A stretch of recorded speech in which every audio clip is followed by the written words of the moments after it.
Hey guys, I'm working on some barn doors here. So I've got two doors. This one's completely stained.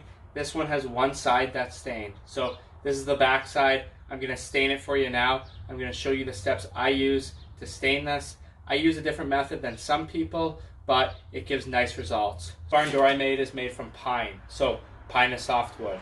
When you stain softwood sometimes, the stain soaks in really deep and it ends up looking blotchy. So we don't want that. There's a way to try and avoid that. Wood conditioner, okay? Here's the product I'm using, Minwax wood conditioner. What this does is you apply it on, it prevents the stain from soaking in too deep. It controls the amount of stain that soaks into the wood, and it prevents the blotchiness from happening. So the way we apply this is we brush it on with like a brush, or I just use a rag here. I wipe it on, 5 to 10 minutes, let it dry, and then stain over top of that. So stay tuned, I'll show you how it works. Dunk a rag, nice and wet.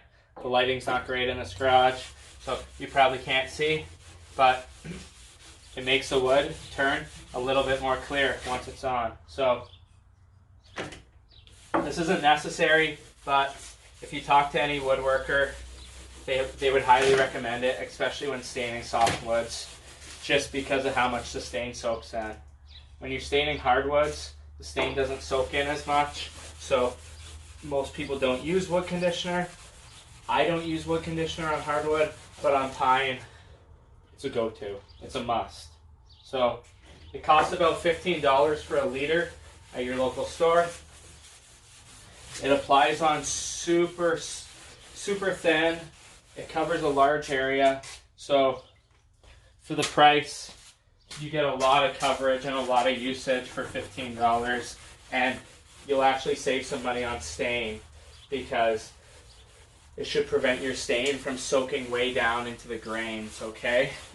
And as you know, stain is more expensive than wood conditioner, so save a little money on stain, spend a little here, probably equals out to be about the same thing.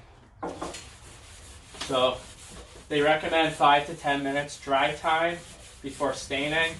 That depends on the temperature, the humidity, a lot of things. So up here, Southern Ontario, very humid.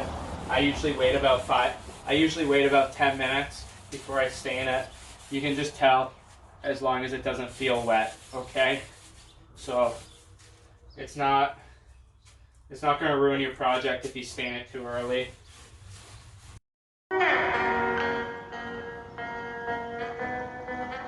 Condition the piece of wood.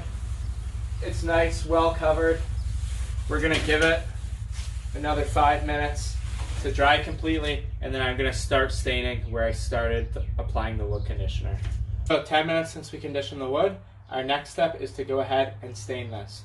So I'm using this stain here. It's called Saman. It's a fairly newer brand of stain, water-based stain. The color is Iron Earth. It's a lighter gray. We're going to rub it on as well with a cloth, just like we did the conditioner. So check it out.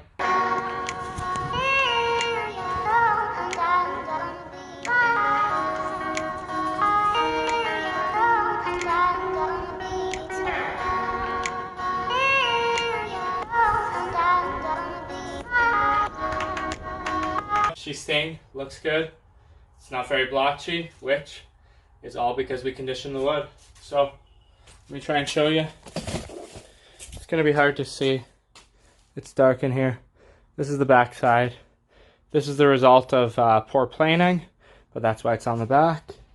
The rest of this wood, it's not blotchy. It looks nice.